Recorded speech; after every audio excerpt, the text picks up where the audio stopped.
Yo, Devy junkies, welcome to the Devy Dashboard Scouting Series. I am your host, Brandon Lejeune from the Devy Dashboard. I am joined here by my dashboard partners, Corey P. and Britt Sanders. Gentlemen, how are we doing tonight? Pretty Doing good. well. Right out the shooting guns. Yeah, right. So we're going to talk about Mr. Jordan Addison, an exciting Devy prospect, freshman wide receiver from Pitt, had a very productive season last year. We're going to go through his film a little bit, and we're also going to talk about his metrics. So we're preparing these scouting session films for you because we want to provide you with the film analysis, our opinion, but better yet, to provide you with films that are beyond the highlights. So we're going to go through his scouting profile right now. We're going to look at his criteria. We're going to break it down through release and route running. We're going to look at his ball skills and hands, his agility, speed, and yak, and his physicality and athleticism. So our goal going through these scouting sessions is to determine whether or not Jordan Addison is a player we want to be drafting in our upcoming Devy drafts, C2C leagues, whatever. Does he have a future on our dynasty teams? That is what these scouting sessions are for, to really go through, look at the skill set. As we talk about all the time about these young freshmen and young players coming into college, they have room to develop. But right now, you're going into drafts, you're going into possibly making a trade for Jordan Addison. So we're going to go beyond the highlights, all right, and we're going to break down his film. All right, so we're excited to do that for you tonight. Before we get started on that, however, we are going to look at his stats from his freshman year. Corey, why don't you go through and kind of tell us a little bit about Mr. Jordan Addison? Yeah, Jordan Addison had an awesome true freshman season.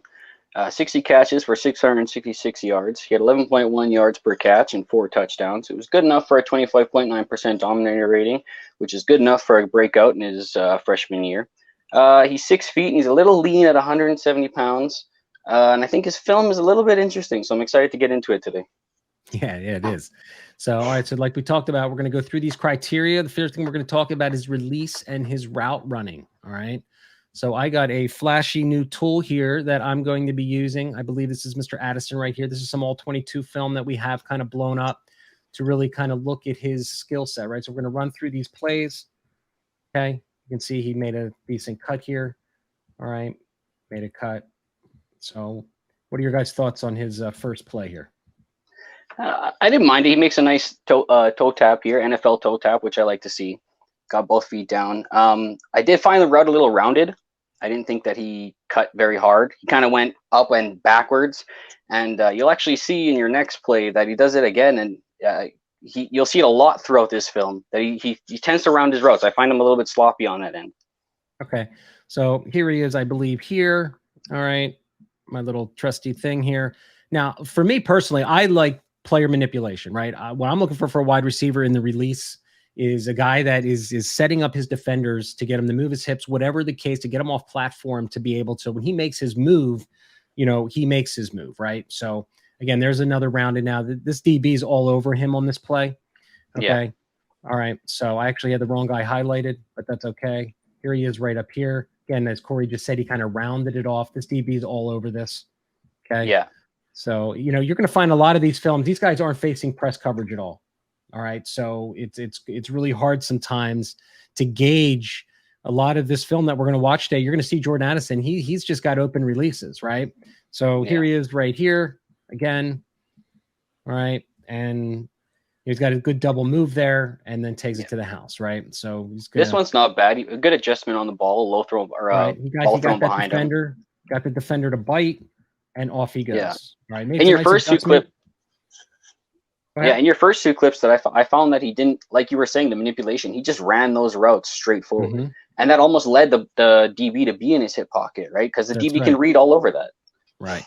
So I think this is him. I could be wrong again. Let's see. No, that's not him. No, I am wrong. All right. That's all right. I'll get my flashlight here going. There he is. Okay. So, I thought this was a decent route. I thought he sunk his hips pretty well in this route. He got the guy to bite. Right on the inside, that's the goal. So when you make your cut, he's off platform. So I thought that was a decent route that he ran. Yeah, this one was all right. And he came back to the ball there. This was actually probably his best route, I think, in this entire clip. Maybe besides that double move, but right. And this one again, I think because he's not doing anything deceptive, he didn't try to sell the short out here on this guy. He just ran the wheel and he ran it straight up.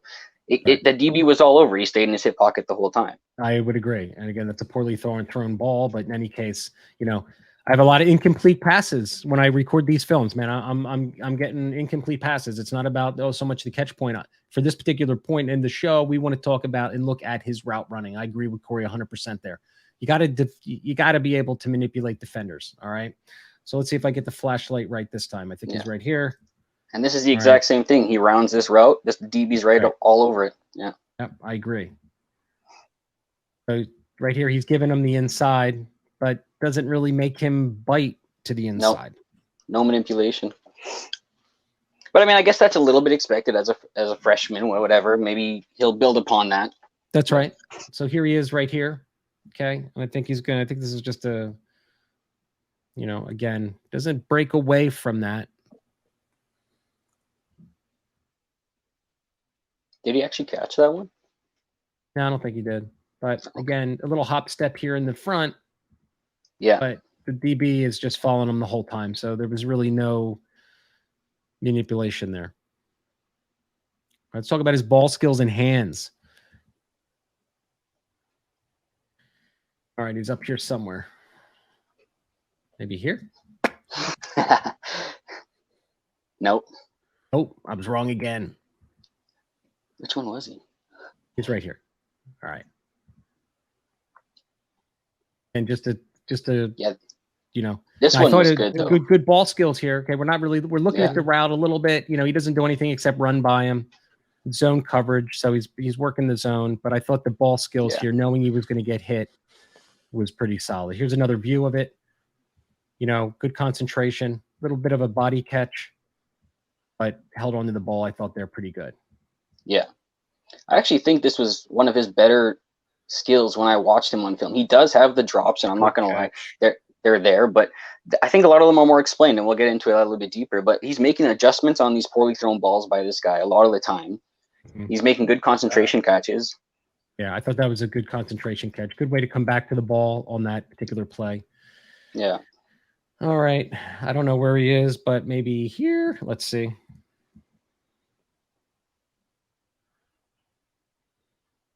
Yeah. So now everyone's going to look at that and be like, what a catch. What a great catch. But I got the thing here. He kind of. Yeah, you would have liked to see him actually attack that ball above his head, not the ball. let it fall into his ball. Yeah, go up with the hands, and make that play. And, instead he kind of. In the NFL, the DB's not going to let that happen. Right. They're breaking that up. So here he is right here. And again, I put these in here because I did see this throughout his film. He did have, some catches, that weren't great. So here he is right here. Just doesn't look comfortable. But I thought these ones, there were all these short passes. I think he's looking upfield before he's even catching the ball. I think he's thinking about that midfield or intermediate and deep. I actually thought his concentration was pretty good. I mean, we'll see on this next catch here, this big one. But I actually thought that he did pretty well intermediately. I think it was more of a concentration thing than bad hands, to be honest. If you look at his catch percentages based on depth of target, he has a 42% catch rate short, a 60% catch rate intermediate, and a 73.7% catch rate long. So it seems like that the numbers are supporting what you're talking about in terms of him being uncomfortable short, looking upfield too early. I love when the numbers meet up with what I'm seeing. Yeah, well, 42% catch rate over 20 yards isn't great either. I mean, that's not very good. I mean, this was his best catch. I mean, I had to put this thing on here. I mean, the concentration, the ability to he got both feet, didn't purposely try and keep his feet in there, but I thought the strong hands to really bring this ball in, I thought was pretty spectacular. I'm going to say this a lot throughout this scouting session, but I found him inconsistent. You see the flashes though. The flashes are definitely there, but it's just inconsistent. Yeah. So let's take a look at his agility and speed. Okay. I think he's down here in the bottom of the screen. All right. He has okay yak ability, but I don't find him to have a lot of play strength. No, I don't think he's that twitchy, I would say. I expected him to be a better athlete for how smaller he is and how they used him throughout his film, like the short passes they designed for him and stuff. I expected him to be a little more elusive, but I don't think he was that elusive. Like his feet work weren't that good too. Like if you watch him, I think it's this one, he can barely break away from this guy. Like, oh no, it wasn't this one. No. Yeah, I didn't see any like burst or anything once he got the ball to start accelerating downfield. He got hung up there, but I don't know. I mean, he did a little decent acceleration. Here he comes right now. He's coming across. They did a lot of plays like this, giving him the ball in space, trying to have him work these these sweeps. I do like that when I'm looking at a wide receiver, having the offense scheme extra touches for him. Mm-hmm. It's weird because you would assume he'd have more yak to show than he does by getting these plays that rely on more of a dynamic player, but it's a weird one. He's right here. I did get the catch percentage wrong, by the way. I misread it. It was 42% long, 60% intermediate, and 73.7% short. Yeah, I saw that too. That's what I was saying. His downfield catch rate wasn't, exceptional by any means. No, it's not. Which is too bad.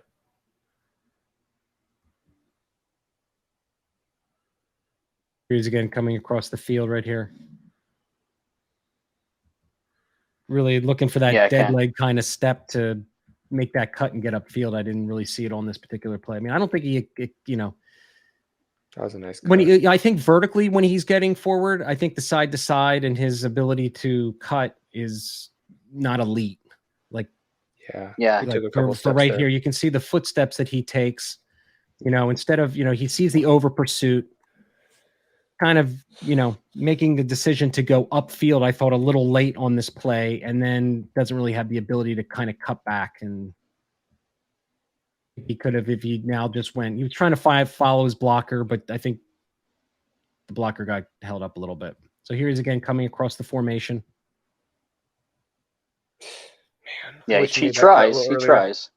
I just don't think he excels in this. I mean, no, he doesn't.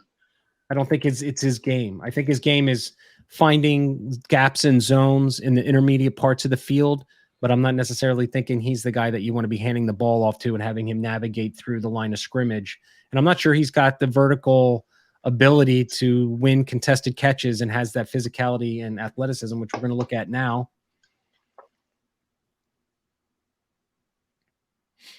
Just to kind of show his play strength, toughness. With wide receivers for me, man, I'm looking for play strength. I'm looking for physicality. That's why I love Jalen Waddle so much, because he's a smaller guy, but he is tough as freaking nails. And if you're going to be small, you better not play small. So, and Jalen Waddle doesn't play small, especially since over basically 80% of his targets on this team right now are either deep center or short center. So with a frame of what he's got, it makes you a little nervous. So the play strength just isn't there either. He's falling down at every hit. He's not getting away from anybody. I was wrong. He's right here. Okay. I see you taking two players as one. Nicely done.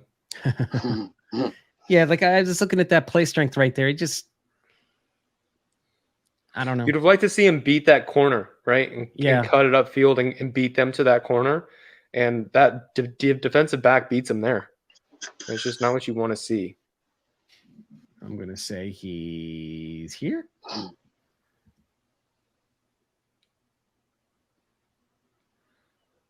Yeah, he gets it on this one. Yeah, doesn't catch the ball through contact there. That's tough though. Tough catch. That's a tough catch. I mean, again, the guy's dragging all over him. It was a poorly thrown ball. So I mean, so there we got his breakdown. So I think for me, looking at Jordan Addison, again through the lens of if I am going to draft him in a Devy league, am I going to, if I don't have shares of him, am I going to try to acquire him?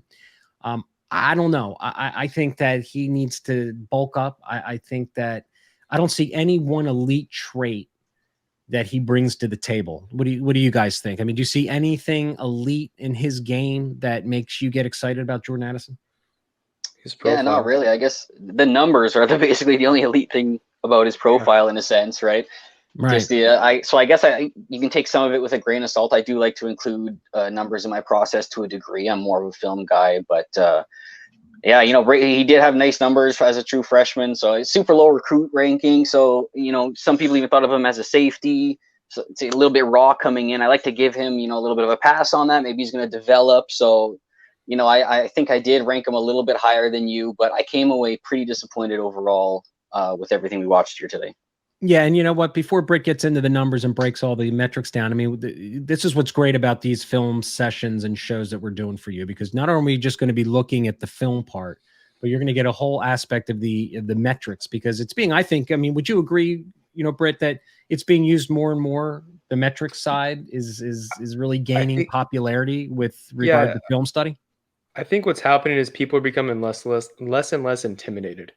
Because when you start throwing out these percentages and these decimal points, people just kind of, their eyes glaze over and they get this look like when you eat 3 pounds of meat in 2 hours, you just zone out and don't understand. But with more and more understanding, it becomes more and more ability to utilize what's being said. And that being said, I think that's what we're kind of driving at here, is to make these more approachable. So when people talk about a weighted dominator or a dominator, you have some base understanding, a foundation to build upon and kind of run with it. And from a numbers standpoint, Jordan Addison, with the lack of competition on his team, I like what I'm seeing. So he broke out of freshman year. He had a 23.3% market share, which I like. It's a little low, but again, freshman year, not really going to work too much into it. He had a weighted dominator of 24.4%. So he's meeting that baseline threshold for a breakout age. Again, the weighted dominator is at 80% of yards and 20% of touchdowns, kind of making sure that we're not overtly we're not overweighing the importance and the frequency of touchdowns, because they just aren't always there from year to year. It's not necessarily the most fair to impact a player because they aren't in the right player in the getting drawn up for given depending on the plays in the team. What is most concerning for me from Jordan Addison, and he was running 82.1% of his, or 82.6% of his routes from the slot.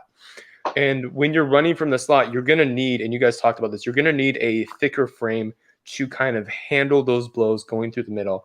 And yes, defensive backs and linebackers are getting lighter in the defensive side.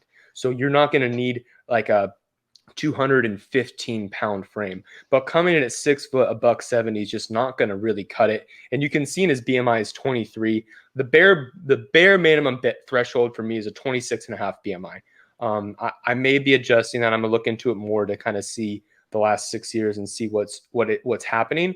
But as of right now, 26.5 is kind of where I'm having. He's gonna have 3 years to bump that up. I don't see why he can't. He's a tall guy. He's got nice wide shoulders, so he should be able to add at least a solid 10, 15 pounds on. And if he does, I like what he could potentially do. I like that he's being involved with special teams. When I'm looking and when he's getting those carries, it means that the coach wants to get him his best player on the field, more touches to be more dynamic. However, on the field, it just doesn't look like that's the type of player that he is going to be to utilize that to his highest potential. He broke out this year. Well, freshman year breakouts, great. I really like to see that. And based on the lack of competition, you want to see these numbers with what he's being presented with, because if he was, you want to see him dominate, because there's just no one's really battling him for touches or anything like that.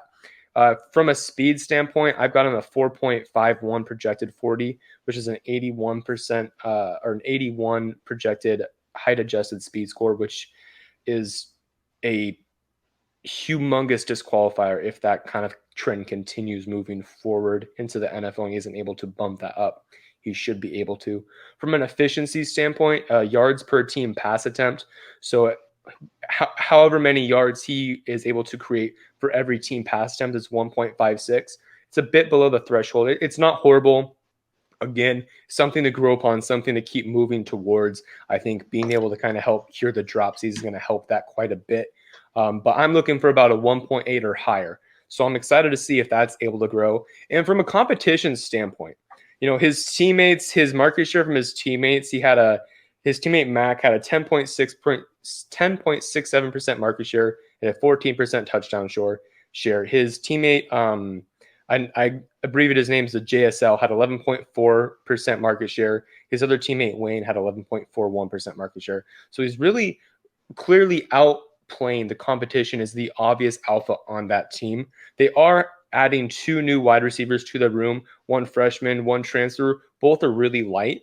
So I don't think Addison's going to be at risk of losing his position as the number 1 player on that offense to key into.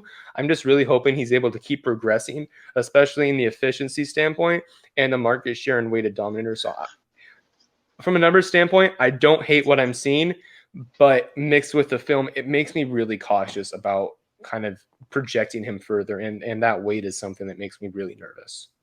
Yeah, and if you look at his ADP right now at 46, I mean, and I've been doing Devy drafts, mock drafts on on Twitter and everything for the last, I don't know, month and a half, and he's going in the first 4 or 5 rounds. And I mean, I haven't drafted him in any of them. So, for me, he'd be a hold at best and a possible sell. I just don't see anything dynamic in his game with the ball in his hands, and don't see him as a downfield contested catcher. So, I mean, for me, I think he's going to be a sell for me.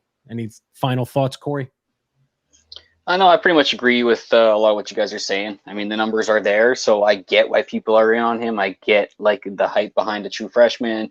The hope is that he's going to keep building, become something that we all hope he can become. But I don't really love what I'm seeing on tape. I haven't bought him anywhere. I don't have any shares. I wouldn't be looking to acquire any, and I would probably sell. I wouldn't be looking to hold. I'd probably sell if somebody was interested.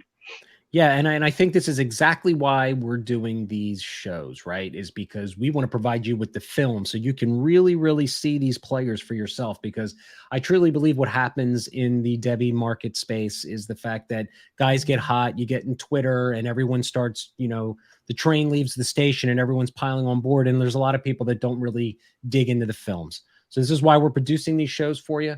So I appreciate you guys, man. These, Britt and Corey are part of my team at the Devy dashboard. You're going to be, seeing a ton of videos like this going forward. So, hey guys, man, this was a blast tonight. A lot of fun. A lot of fun. Man. Take it easy.